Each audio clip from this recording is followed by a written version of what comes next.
We can probably make a start. I think more people may be joining us later, but I see that the recording button is on. So for everyone's information, this session will be recorded. And thank you very much for joining us, and particularly to Claire Holland, councillor in our borough, and to Simon Still from Lambeth Cyclists, who will be telling us a bit more about the changes that are happening in our neighborhoods, why they're happening and how they're happening. And then we will have, I hope, plenty of time to ask some questions about how we can help with the changes, how we can inform the changes, and any comments we may have on them.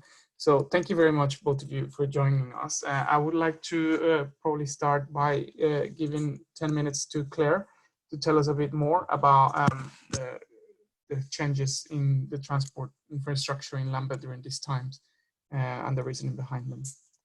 Over to you, Claire. Okay, thank you very much, Renee. And for those of you that weren't on earlier when I said it, I apologise if there's any drilling or banging. I've moved as far away from it as I possibly can. Just one of the hazards, I'm afraid, of working from home and having these virtual meetings, but there are many advantages as well. So thank you so much for inviting me. I'm really delighted to be here and to hear what everyone has to say, and to hear what Simon's feedback on everything, and to see how we can work more closely together and collaborate. I hopefully won't speak for 10 minutes, Renee, but just to set a bit of context about what we're doing and then what we're doing. So as you know, we set an ambitious 2030 target, and it was January 2019 that as a council we set that. And we've produced our own corporate carbon reduction plan last year, first iteration of it. We were due to update it this July. That's been delayed because of COVID, but we will be updating it, and we hope to produce that in September. But what we have just published is our carbon baseline that we've been working on for the last year. And this is a massive comprehensive piece of work that we did in-house with officers. I know a lot of authorities commission organisations to do it. We did it in-house because A, we had the expertise, and B, we wanted to build up the expertise, and we've had it peer reviewed.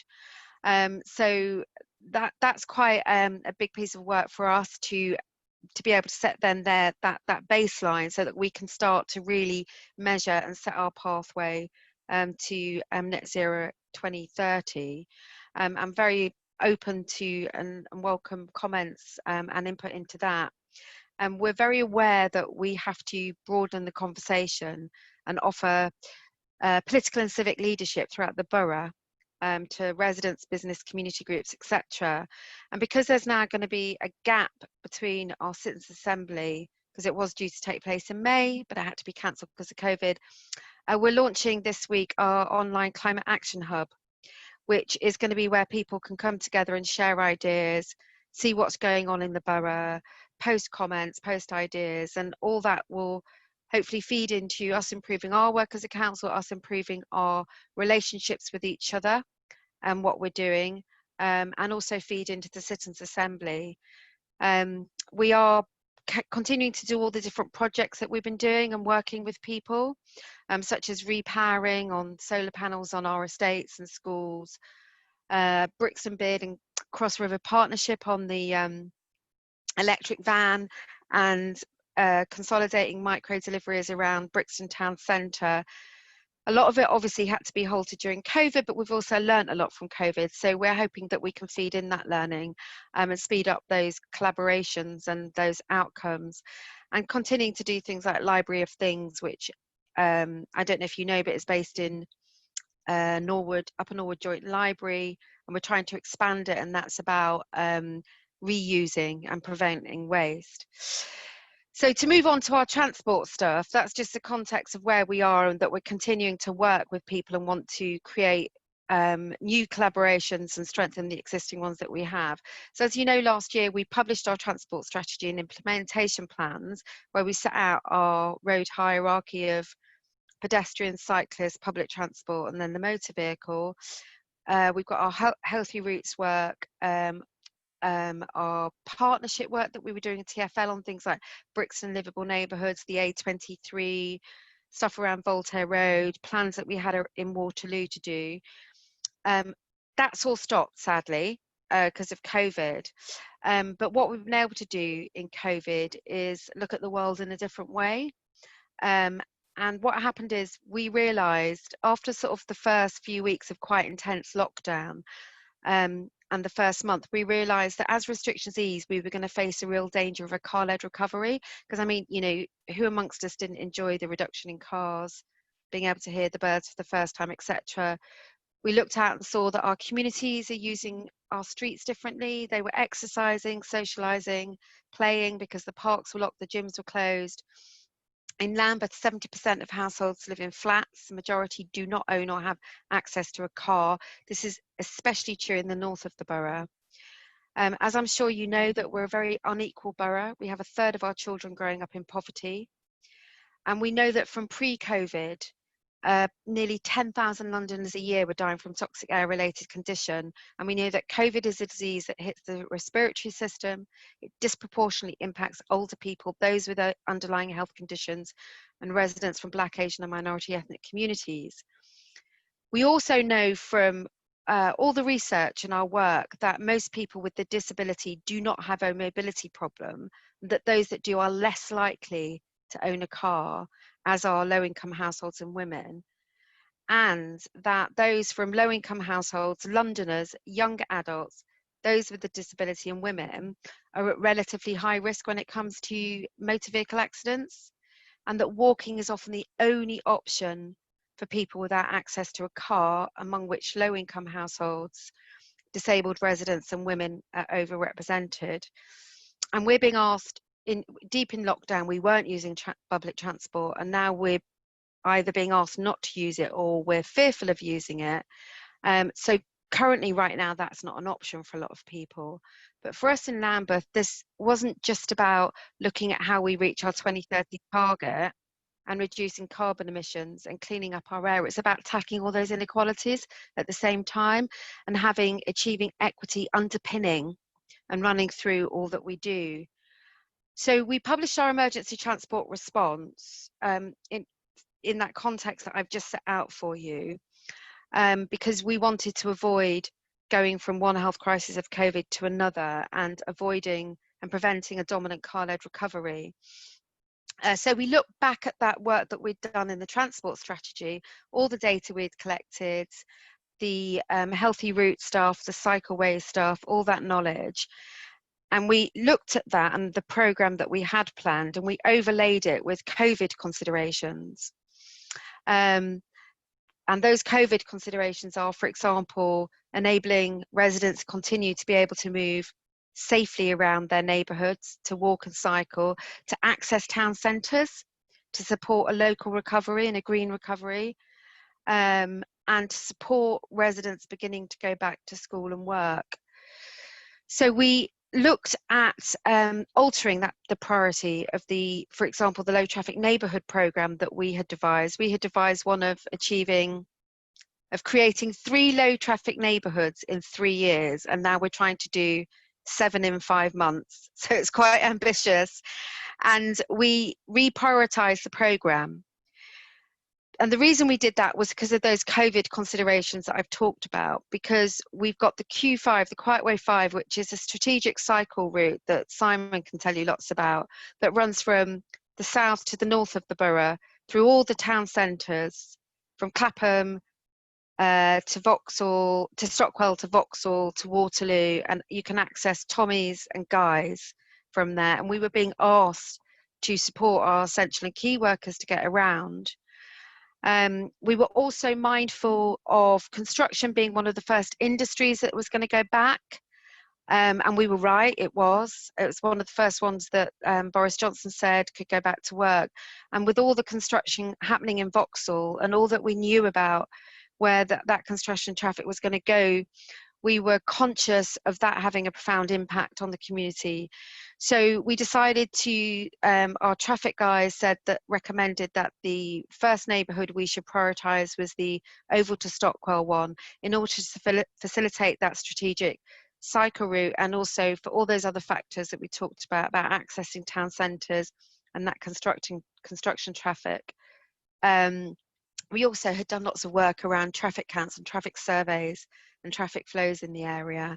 And there had been quite a bit of thinking about what might work and what might not, although we hadn't actually got down to the detail of it, because it was not the first in our original programme pre-COVID. Next two we've done have been in Brixton, so that's connecting Herne Hill, Gypsy Hill and Norwood with Brixton, coming up the Relton Road, and then Ferndale going from Brixton to Clapham and Clapham to Brixton. And then the next two we're going to do, we're moving down to Streatham, and then I think we're doing Tulse Hill and another one in Brixton. As long as those low traffic neighbourhoods where we're looking at whole areas about how you stop rat running, and how you encourage people to walk and cycle. We're also looking at other interventions, again arising from a lot of work that we've done. So these are not random interventions. Some of them might have arisen through collaboration with TfL, such as around Cornwall Road in Waterloo to do with the City Hub scheme. Some of them, Windmill Drive is something that we've been looking to do for a long time, in collaboration with the groups and the common groups down there, and bandstand beds they're called, aren't they? Yeah, that I've been to, and we've had car free day there. So we've looked at all the different routes and those connectors and those strategic links, and looked at how they can connect up as part of a wider plan. We're not there yet, but we're getting there. So the only funding we have right now is emergency funding. All other funding is frozen. So Brixton Liverpool Neighbourhoods is frozen, A23 is frozen, all the other schemes are frozen. So we're having to do temporary solutions. So we're going in and we're implementing them, and then we're going to be engaging with the residents and businesses and community groups to tweak as we go along, to respond to genuine concerns and unforeseen negative impacts. You may have seen we're using things like planters, which Father Nature are doing with us, which are fantastic. We're involving the community in planting them. We've involved local schools in planting them. So it's really bringing the community together. And where we can, we're using cameras for automatic number plate recognition, but cameras are very expensive. We're trying to purchase some more. And we're using temporary and experimental traffic orders. So the idea is we go in like a hit squad, it gets designed up, we consult with the emergency services, we make sure it's acceptable to them, and then we go in and implement. We send out a letter, put signs up, and then we implement, and then we're talking to the community about how to tweak it. And then if it's to become permanent, we'll have to do more meaningful engagement that would look at how it can be permanent and whether we'd need to alter the design and whether the community want that. So it's the opposite of the way local authorities often work, which I think is sometimes local authorities and other large institutions have a tendency to talk and talk and talk and write lots of reports and plan and not actually deliver anything. So we are facing challenges by doing it. We're getting some pushback. People aren't used to us working in this way. It's inconvenient for some people, we get that. And as I said, they're not used to, communities are used to a long period of talk and running. But we have a climate crisis and we have a COVID crisis. So we've had no choice but to take action. And the government has now caught up with our agenda. They've issued statutory guidance to say that we must look at reallocating road space if we are an area of high transport use, public transport use, which I think we have the highest number of commuters in the country using public transport. So finally, how can you help? How can we all work together? Well, I get that change is difficult and we need to bring the community with us, but we also have to, for my part, stay strong, because as I said, for me, this is not some random campaign that we're using COVID as an opportunity to bring in. This is about tackling inequalities in our community. This is about tackling poor air that kills people. This is about tackling our climate crisis, which we urgently need to do. So any support you can give us would be fantastic, enabling us to have that ongoing dialogue. Any ideas you've got, We've had huge amounts of support from stakeholder groups and from different community groups, residents writing to me saying, oh, we've read that because I'm on a main road, I'm not supposed to support this, but I think what you're doing is fantastic. So there is support out there. People want change, but I think people understandably have to get used to change, and we have to do all that we can to bring them along with us. So continuing to include groups, to include our schools, to include our business would be fantastic. So I'm here to answer any questions and also to hear your ideas of what we could do, where we could do it, and also how we can collaborate with you guys more closely and the community. Although, I mean, Rennie, you know, we've met a lot, and I know that you talk to officers a lot, but closer collaboration, it would be fantastic. I think that's all I've got to say. And apologies if I was longer than 10 minutes. No, that's perfect. Thank you. Absolutely. And thank you for kind of laying out all of the background. I think you kind of cover all the points that I had in my notes, and I'm not going to ask any questions right now. I would just like to tell everyone who's joined us today, we do want to keep everyone on mute and without video except for the speakers. And the moment to ask questions will be after Simon has a chance to give us a bit of an overview of how his group is seeing the changes coming up. The questions will be taken on the chat, so you can feel free to write questions now on the group chat, and we will take them up after Simon ends with his talk. So without further ado, from Lambeth Cyclists, I'll pass it on to Simon. Hi, I'm Simon Still. I'm the joint chair of Lambeth Cyclists. We are the Lambeth branch of the London Cycling Campaign, which is a charity that has over 10,000 paying members, and over 1,000 of those are in Lambeth. So it's quite a strong borough for cycle campaigning and for keen cyclists. But our feeling has been that over time, the infrastructure and support from the council hasn't really reflected that. But obviously that is changing in a major way now. So I didn't quite know what to cover here, and I didn't know how across this stuff people would be. So I thought I'd just do a bit of evangelizing about cycling and show you some pictures of people riding bikes and things. So if I share screen here, and we can take that on. That's what we want. Here we go. Okay.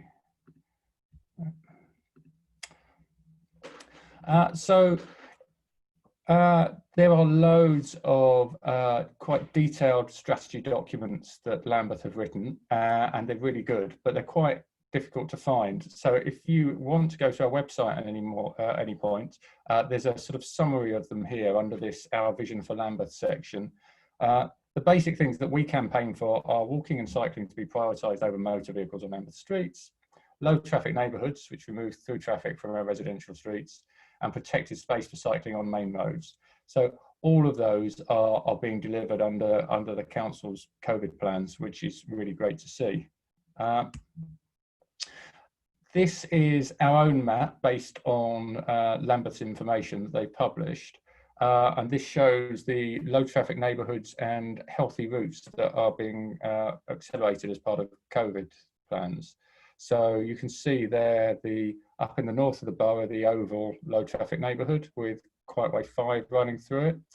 To the north of that, there are a couple of routes that run up to Lambeth North that are being worked on at the moment. So hopefully we're going to see some announcements on those soon. The blue lines are the A23, Brixton Road, and the A3, which is currently Cycle Superhighway 7. Both of those TfL has committed to improving in the near future. We still haven't heard anything about what those are going to be.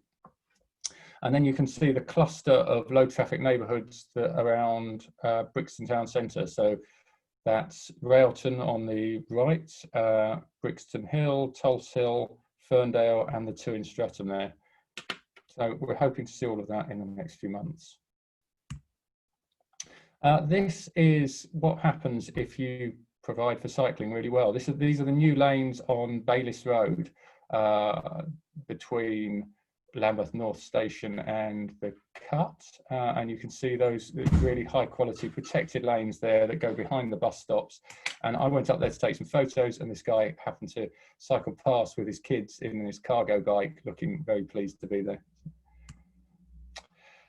This gives you an idea of where you can get to in 45 minutes on a bike from Brixton. So this is 45 minutes. It's kind of the length of most people's commute in London, and at a slow pace, it's something that most people can do without really needing to be very fit. And you can see that that takes you to most of the major destinations for employment that people are going to in the centre of town, and actually surprisingly far beyond, almost out to Stratford in 45 minutes.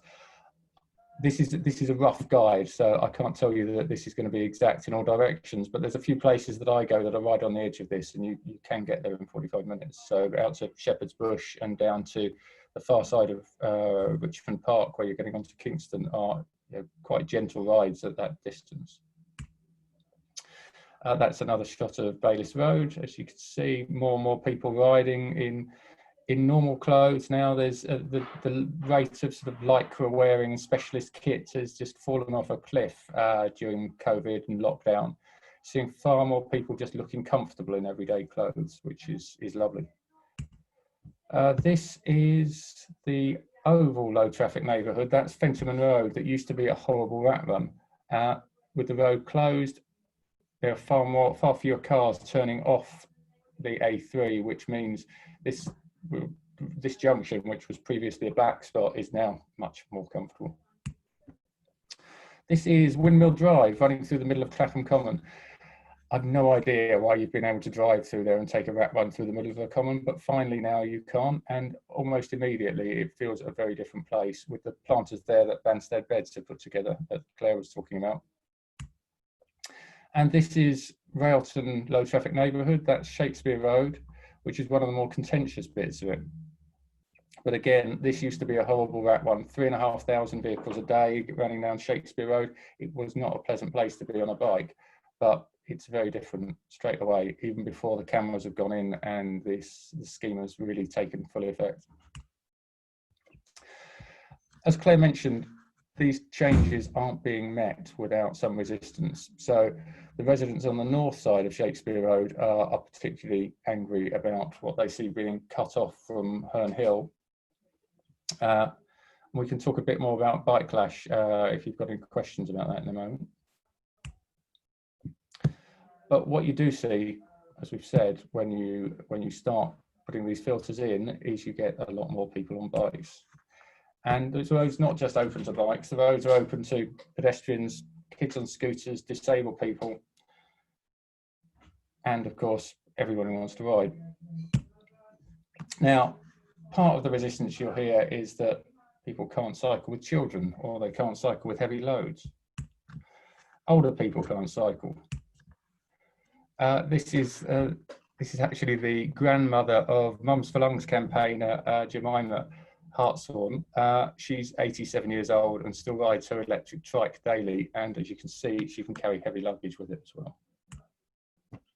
So bicycles are not exclusively two wheels, fit young males. There are all sorts of bikes now, which mean you can carry loads, you can carry people. They don't exclude the disabled. So that's my presentation. Just thought as some nice things to see. Probably the best way to go about the potential negative responses that you're going to hear to the low traffic neighbourhoods and cycle schemes is to come back with some questions from you. So if there's anything you're concerned about, we can have a think about how you should respond. Okay, shall I hand back to Renee? Yes, thank you, Simon. That was really interesting, and we will be opening up to questions. I did want to start myself with one question, if that's okay, because I live close to the Oval Triangle, and I have asked friends who live there, and we had another webinar last week with Save Oval Streets, and this came up as well there. And I think Claire has clarified, that this is not the normal way of doing things. The consultation would have gone first in normal times. So obviously in Oval, there are people who think, well, communications have not been the best, and there's been confusion, etc. I guess I'm just wondering, as this is a sequential process where you're opening up more neighborhoods, how are you dealing with whatever lessons you're learning around comms specifically or more broadly as you implement this low traffic neighborhoods? You want me to take that now? Sure, yes. Yeah, so yeah, no, fair point. Oval stock was our first one. So we have learned quite a lot from that, and we're learning as we go along. I think that some of the criticism around our comms, I think, is fair, and some of it isn't. Some of it is just used to denigrate the scheme. So there are people who said, for example, only Fenterman Road was leafleted. Well, that's not true. We've checked, and lots of people received leaflets. I think there were some houses or something that were missed out, just because that often happens because we've delivered to the whole area, including outside the area, including the periphery roads. So in terms of comms, I think there's also that issue around people who are digitally excluded, who don't go online, who don't have the time to browse through Lambeth website. As Simon said, it's not necessarily always easy to find what you're looking for. So we're learning all the time. I think that sometimes people can get fixated on Twitter. I think Twitter's good because it enables you to share information, but a lot of people get their information through other means. So we've been working with local TRAs and RAs, tenants residents associations and residents associations, and trying to get the message out. We're always willing to learn, but what we have to remember is that we have put these in as an emergency. These are part of an emergency transport strategy response in response to a global pandemic. So what people often say to us is, but I wasn't asked. Yeah, that is technically true, but people were notified, and great big signs have gone up. We notified all the sat-nav companies, so there should be no one who should be doing deliveries that are going the wrong way. They should know about it. If we start to consult, we have to do it properly, because I'm passionate about how we consult. We should not just do online consultations. That excludes a big portion of our population if you just do that. We know from Brixton livable neighbourhoods and the commonplace, when people responded to the commonplace stuff on Brixton livable neighbourhoods, really great ideas, but the profile was what you'd expect, sort of home owning, white, certain age group, etc. And so we went and did then this huge piece of consultation around going to advice centres, getting young people to make films, going through Lambeth Youth Council, etc. So in order to do consultation and engagement properly and fairly, it takes time and it takes resource. And if we're going to have an emergency response to a global pandemic, with the best will in the world, we just can't do that. And so we had to take that really tough decision that this is what we need to do to prevent another health crisis, that otherwise everyone's just going to be getting in their cars. And then the government caught up and said, you have to do this. So I get that. That's what I'm saying about it's not the usual way that we go about things. And I get that it's difficult for some people. Other people have said, it's great. We just want to see action. We're really glad that you've taken action. So I think we're just going to have to roll with that one, learn the lessons, do it better each time. But ultimately, we just have to be fair. So if we're going to consult, we have to consult everybody. We can't just consult a few groups, however disgruntled they may feel. And so, yeah, I guess if you've got any ideas, because there's also capacity and money.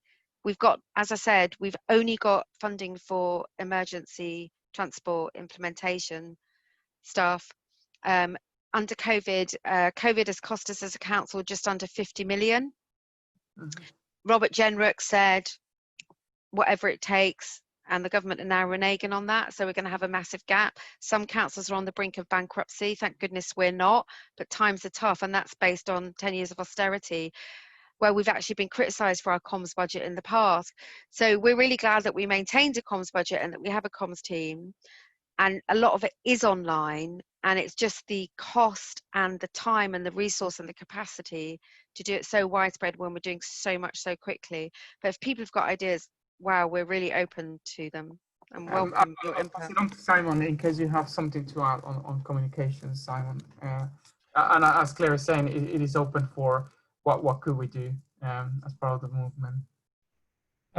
It's a tough one, because I think I've seen quite a few of these schemes going across London. So I worked part-time for the London Cycle Campaign over the last couple of years. So I've been across schemes that have been going in Waltham Forest and stuff that's been happening in West London. And for the people who object, there is a standard playbook. And the first, that you always hear the same responses. The first is that nobody told me about this, we weren't consulted. And you hear that at consultation events. So a couple of years ago in Lambeth, the first consultation event for the New Park Road scheme at the top of Brixton Hill, and people turned up shouting, "We've not been consulted. This is the consultation." So it's always the consultation. They will all people. It's amazing. I tweeted out today. It's quite amazing how the communications never seem to have reached any of the people who are adamantly against them, but all of the people who are in favour seem to have got the letters that the council send. There were, up on New Park Road, there were people who were saying, "Oh, but that was from the council. So yeah, we wouldn't read anything from them. We just throw that in the bin." So we actually had someone on a thread the other day on a discussion saying the council needs to make the communications not look like communications from the council, because then people might be more likely to read them. At the same time, there's another thread going on over on Urban 75 saying, it's outrageous, the Brixton livable neighbourhood, it wasn't clear who was doing this. It's not clear that it's the council. Who is it? Who is it? It hasn't got their branding on it. So on some of this, you're never going to win over the people who really object to their freedom to drive where they want, short journeys, whenever they want.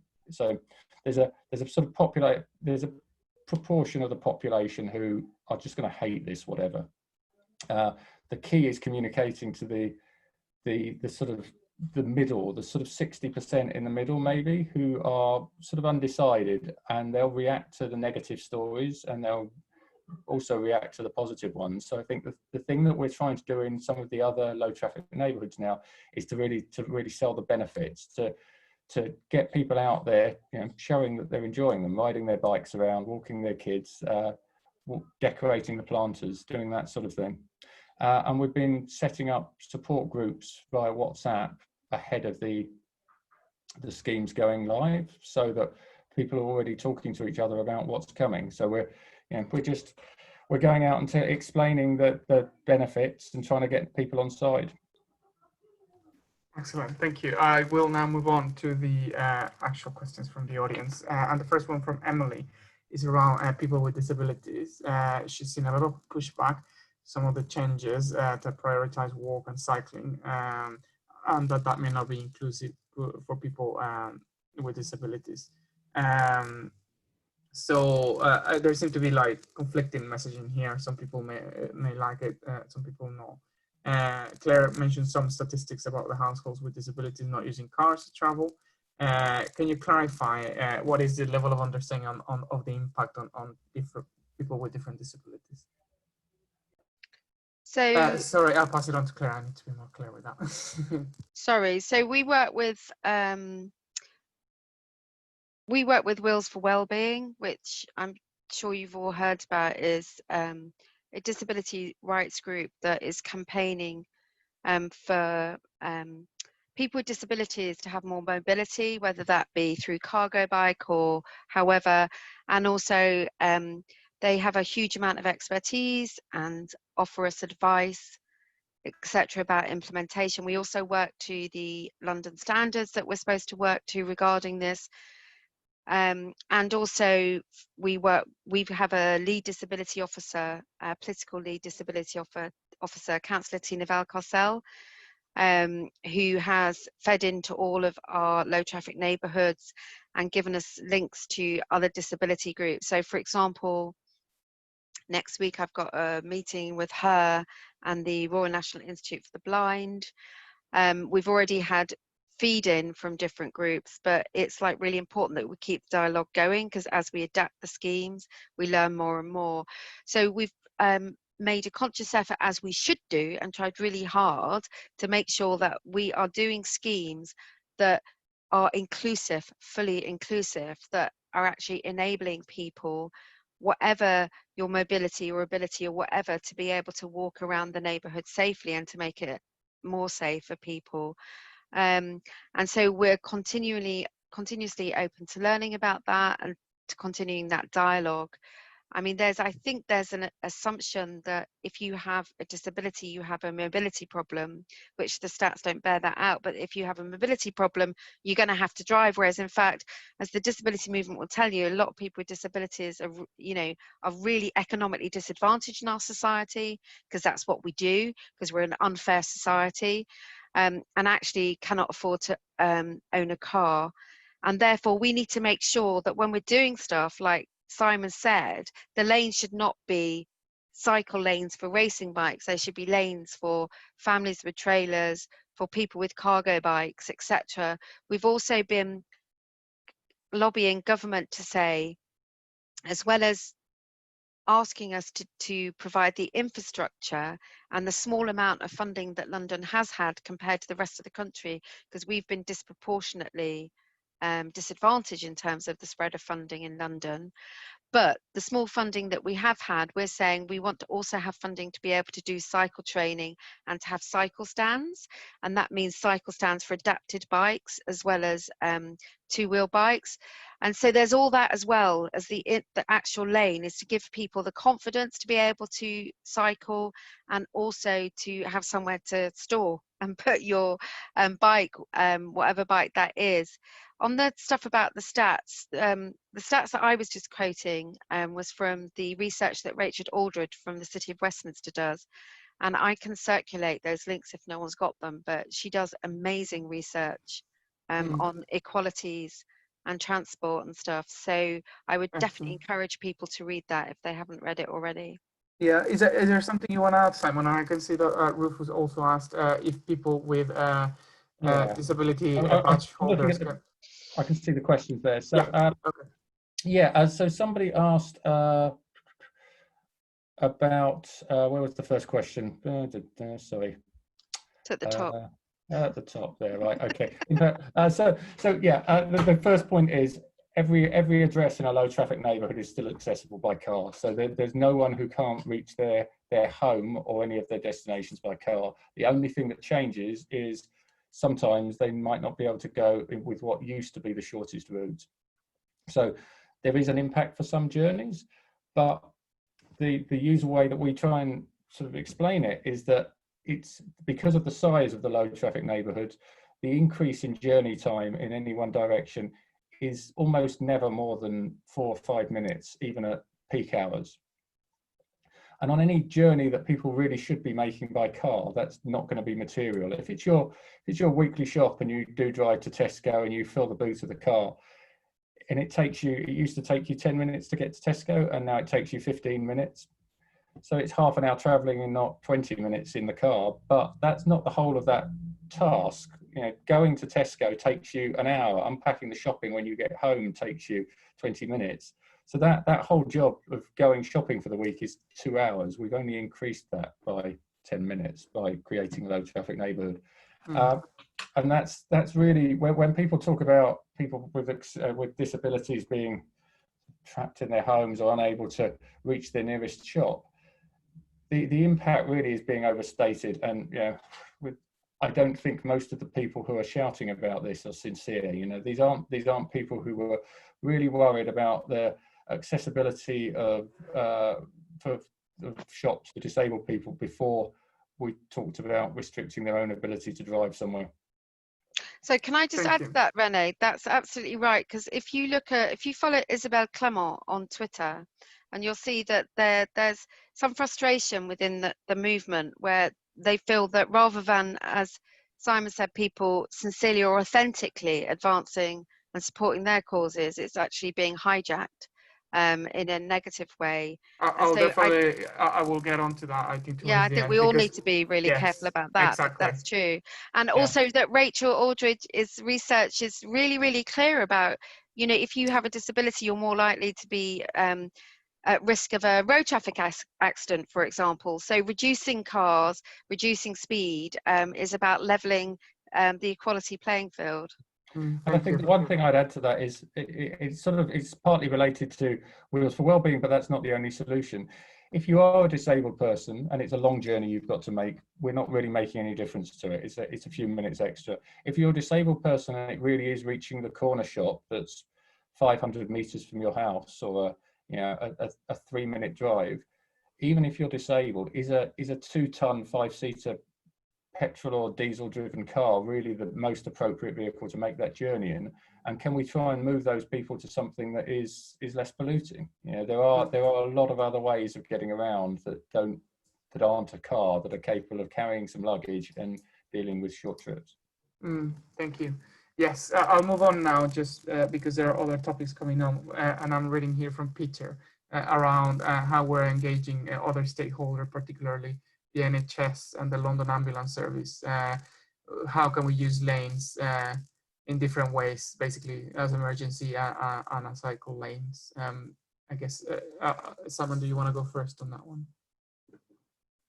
Yeah, how we can engage wider levers across the system, and I'm not quite sure what he's intended to ask there. Is Peter, if you want to clarify a bit on that one. Yeah, I just wasn't sure whether I could unmute there. So what I just mean is, you often get a lot of pushback from a lot of sort of highly influential groups, so things like taxi drivers or people quoting that cycle lanes can reduce response times from ambulances or emergency vehicles. So thinking, how can we get them on board before we start making the changes? So things like, if we engage London Ambulance Service and say, what are your routes that slow people down? Where are the traffic? Can we put in bi-directional cycle lanes in there so we get a safe place for travel, but also you cut through traffic by using that lane? Yeah, I think the emergency services are statutory consultees for all of these schemes. So none of these schemes go in without the emergency services signing off on them. The experience in Waltham Forest and other areas where schemes have gone in is that low traffic neighbourhoods don't increase emergency service response times. For the fire brigade, the longest delays they have are people calling. The thing that makes the biggest difference to them dealing with a fire is how quickly someone rings them, not how quickly they get there in the vehicle. Once they're there, it's sort of largely under control. And the same is true of the ambulance service, because whilst they might have to spend slightly longer on the main roads to get into the low traffic neighbourhood, once they get in it, on the narrow back streets that most of us live on, they don't get stuck with cars coming the other way, because those streets are clearer, and those are the places that really get congested and are really hard to pass. I'd also say the London NHS has come out as a whole, I think, particularly in Lambeth. Claire, is that right? They've written a letter supporting Lambeth. Yeah, the Chief Medical Officer of Guy's and St Thomas's Trust wrote to us spontaneously, wrote to me to say, this is great, we fully support your emergency response and we want you to do more, because we've seen an uptake in our staff cycling and we know it's better for their physical and mental well-being, we know it's better for the community's physical and mental well-being, and we want to do more and collaborate with you. So I've written back to him and we're going to set up a meeting, so that's great. Yeah. So the one other thing I'd say is the opposition will always be able to find an ambulance driver or a fireman or a policeman who says these things are terrible, because those groups of people are made up of cross section of society like any other group. So there are motor-centric people working for the police force and the fire service and the ambulance service, and yes, you will be able to find an ambulance driver who gives you a quote, probably anonymously, that says it's terrible. And that seems to have been what happened in Loughborough Junction 5 years ago. We've also heard on the grapevine that quite a few firemen are moonlight as taxi drivers. So there's a commonality between, taxi drivers quite often spread that it affects the fire service because they are firemen and they're actually more worried about their taxi income than they are the fire service. But that's hearsay, so I really shouldn't mention it. Anyway, that's a part of trade union history around the negotiations of their shift work as well around that. But can I just say, Rennie, also that across London councils, we now have a representative on the Active Travel Task Force, which is a meeting between Andrew Gilligan of Number 10 representing the government and the TfL, and then we've got a representative who's Clyde Loates from Waltham Forest. So those conversations about how we deal with the emergency services are going on London-wide. I've also been having conversations through Transport and Environment Committee. So we are trying to have a more coordinated response in order to avoid what Simon was saying, where some people say, oh, this doesn't work, that doesn't work. But ultimately, I think, you know, we have to make a decision as a society what our streets are for. And decisions have been made in the past to have fewer ambulance stations, to take ambulance stations away from hospitals, to have them all centralised in fewer locations, etc. You know, and our streets weren't made for the number of motor vehicles that we have on them. So I don't think that we should accept the argument that it's all about us trying to reduce traffic that is causing the problem. We need to have an holistic approach to have we got the right approach to where ambulance stations are based, for example. Should we have more local ones? Should we go back to the old model of them being near hospitals? I don't know. I'm not saying we should, but I just think to always put it at the door of those of us that are trying to reduce traffic and clean up the air and enable healthier ways of being, I think is short-sighted, because also that's not how we're going to get the long-term solutions. Yes, thank you.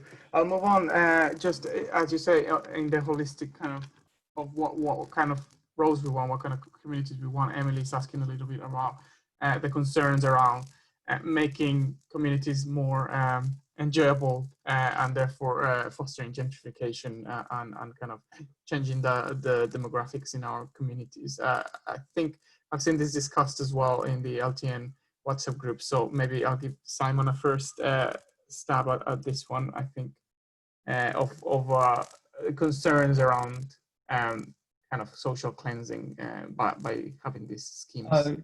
So the gentrification question is a tough one. I don't have a clear answer to that. It's interesting though that there's definitely pushback in the Railton low traffic neighbourhood by people who think that because their street is not going to have such a short drive to Herne Hill, that their property values will actually fall rather than increase. So it's interesting. Gentrification is tough because basically anything that improves an area will get shouted out as gentrification. You know, is it gentrification to go and sweep the streets more? Is it gentrification to reduce the crime rate? Because all of these things will make somewhere a more pleasant and desirable place to live, which will inevitably have some impact on house prices relative to areas that haven't been improved in that way. You know, putting trees on the streets, it's creating lower traffic neighbourhoods and reducing motor traffic dominance is just one element of the ways that you make somewhere more pleasant, and not doing it because it might increase house prices seems a really counterintuitive argument to make. Is there anything you wanted to comment on that, Claire? I think it's a big subject, obviously. I mean, I come back to think about ambulance stations. You know, we're not responsible for macroeconomics, and so all we can do is make our neighbourhoods safer and cleaner. And I'm doing it from an equalities perspective. The number of people who don't seem to understand how many council houses, I say that in the old-fashioned word because they're different providers. There's Lambeth, there's Notting Hill, there's Metropolitan within the oval Stockwell triangle.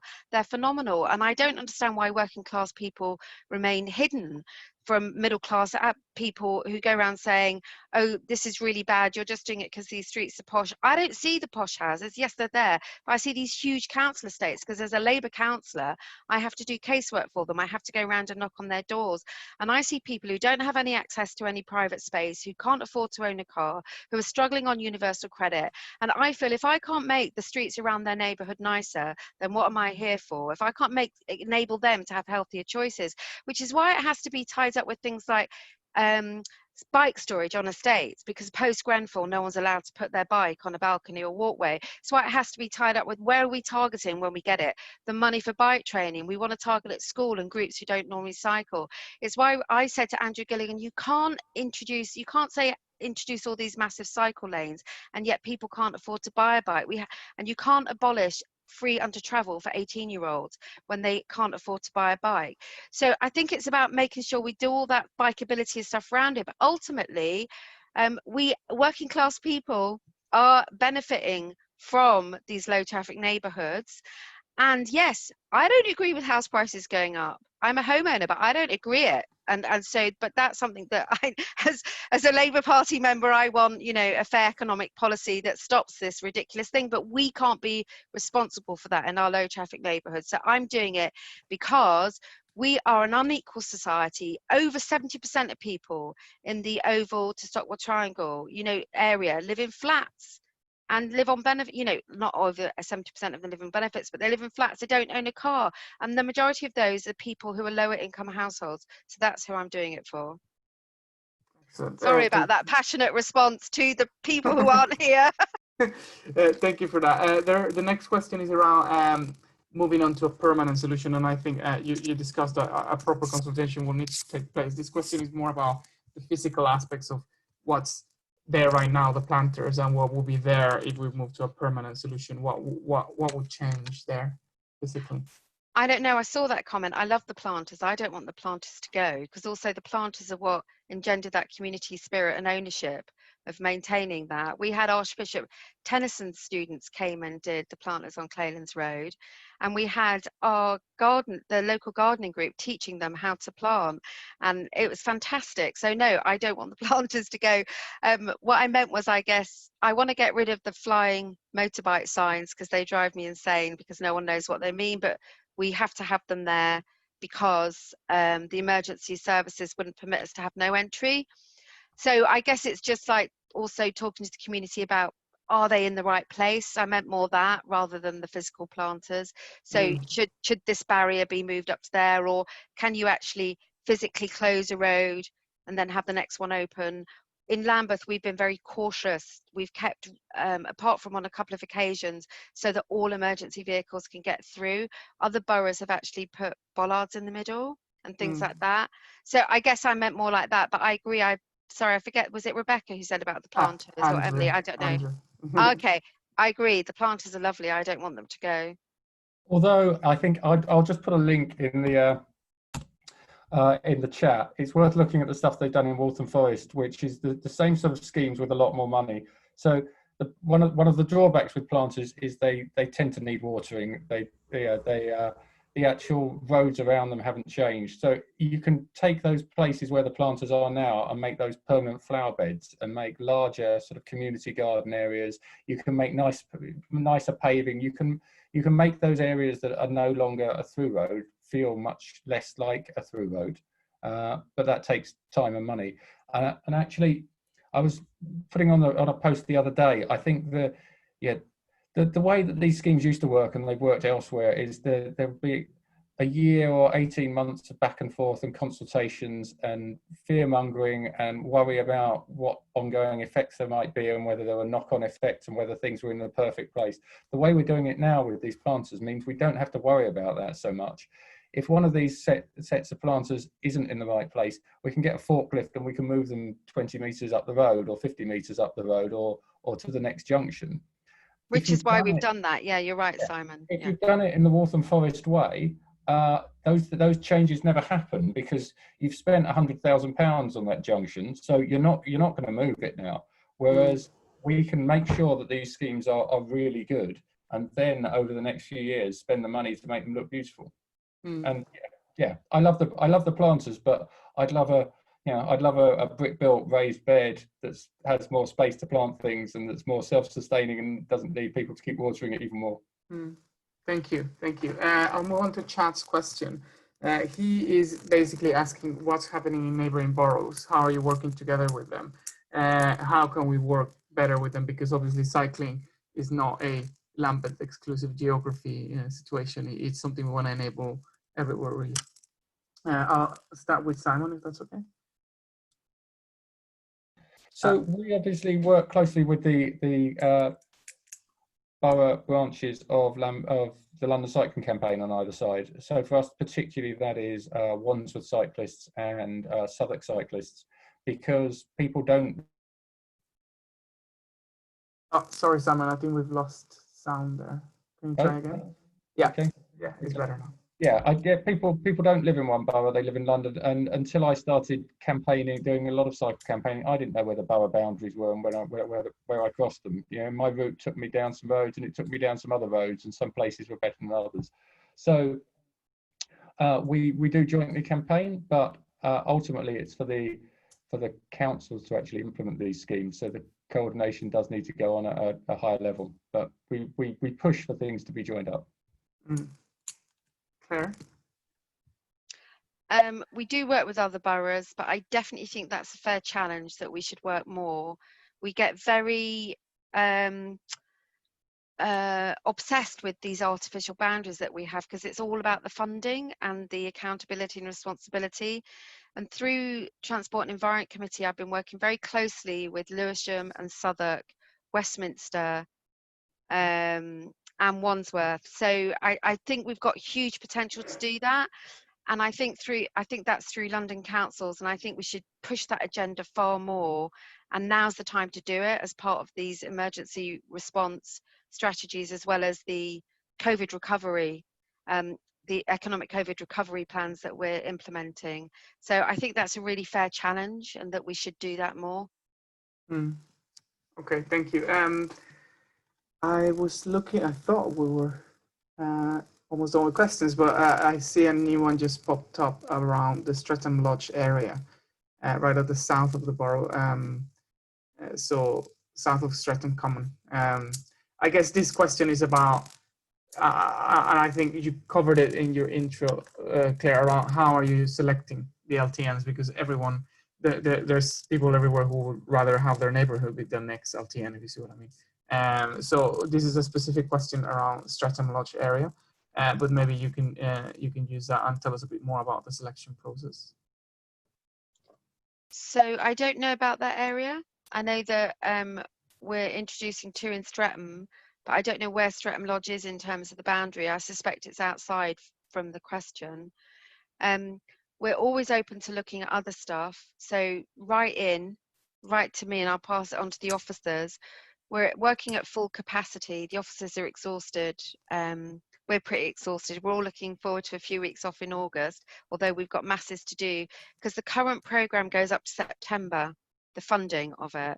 And then TfL are going to renegotiate with the government about what the next 6 months looks like in terms of settlement.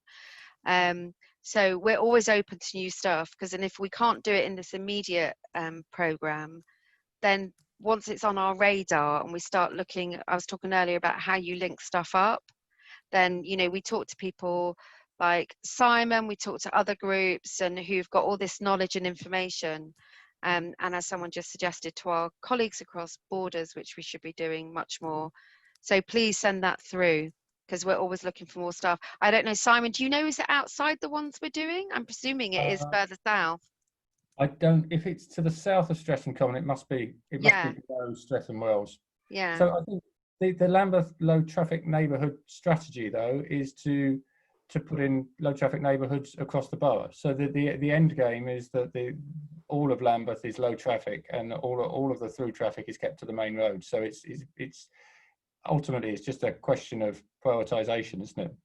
And resource. And resource. Yeah. So resource both in terms of money, but also people, because obviously we need, you know, and we are getting better at it, but having teams to sort of do it. But yeah, no, we do want to be low traffic borough.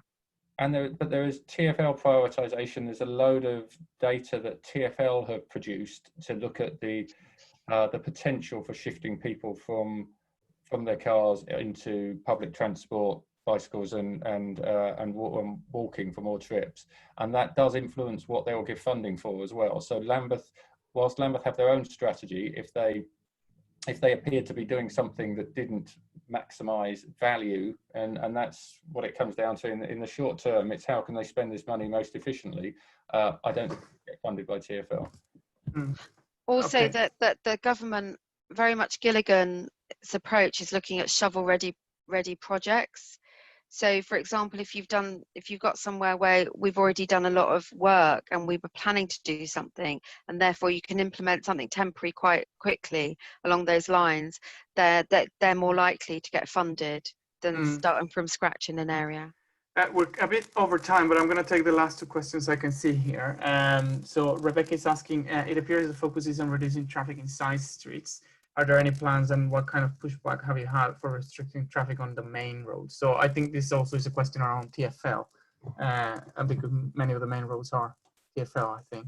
So who would want to take first? I've got unmuted, so I'll go first.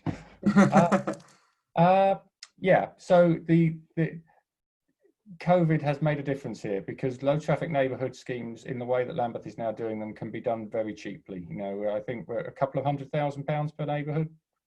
Claire, is that about right? It's remarkably cheap. Whereas a scheme on main roads that involves more junctions and more signal controlled junctions where curbs have to be changed is vastly, vastly more expensive. And whilst you can do it cheaper with temporary materials and rubber curbs, it's still a lot more expensive than creating low traffic neighbourhoods. TfL have got both the A23 and the A3 on their COVID priority plan, but we don't know what's happening there yet. My understanding is Lambeth haven't heard anything, and there are no rumours in the wider campaigning community. TfL are very quiet on that, but they have started with some stuff in around the Tooting area where they're putting in some protected cycle lanes with rubber curbs on the southern part of the CS7 route. So it's coming. Claire? Yeah, we know that there are some things with TfL that we've bid for because we were going to do them anyway, like Rosendale Road we've got funding for to do a temporary route. That's the one that goes from Gypsy Hill to Brockwell Park. But yeah, Simon's right, on the main roads, they haven't told us what they're planning in Lambeth yet. And I think they're struggling in terms of capacity, quite frankly. And they're trying to work out, no doubt, you know, getting towards September, what their next settlement is going to be and having a look at that. So they're also trying to future-proof. We're all trying to do things that can become permanent. So the pavement widening, for example, was really important at the time. But as we're now moving into the next phase, it's less important because we're trying to do things that enable people in different ways to move around, if you see what I mean.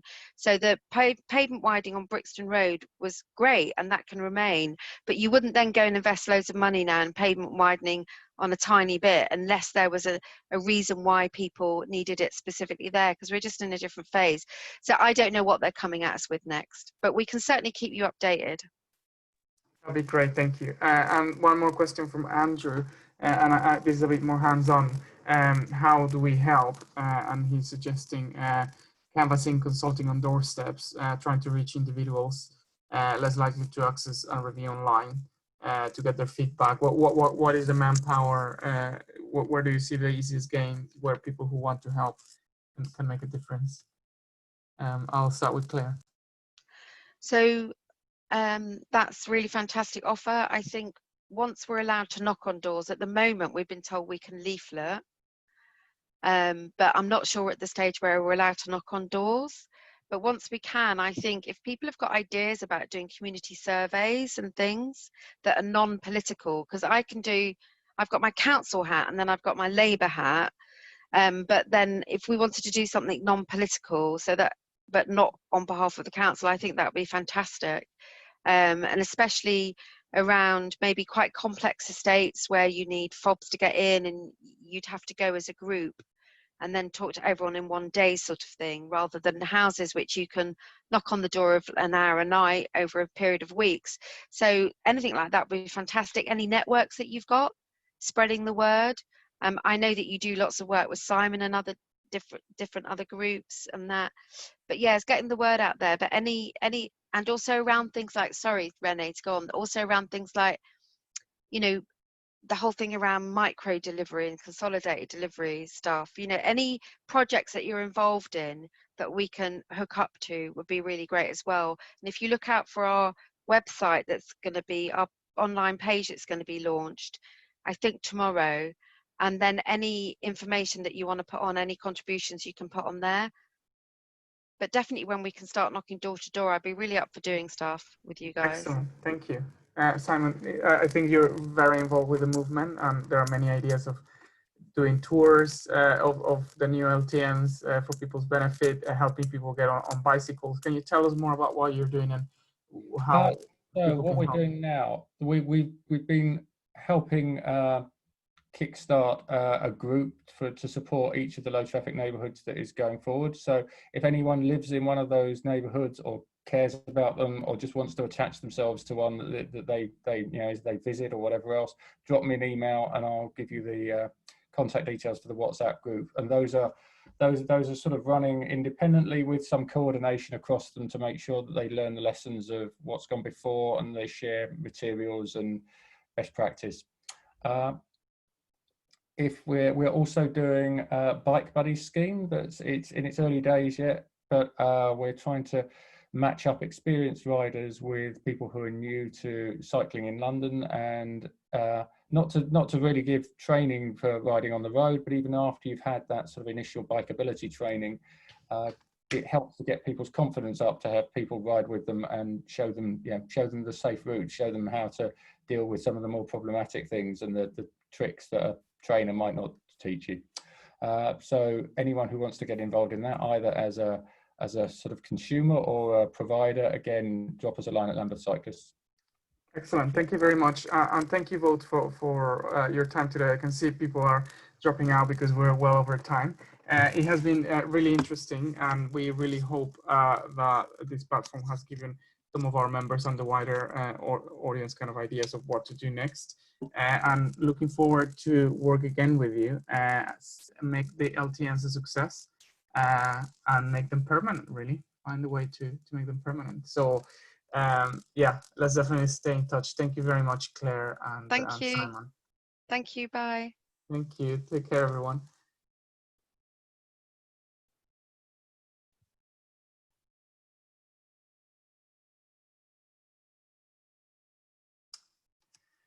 Thanks, Kate and Natasha. Thank you, Natasha. I hope you enjoyed that.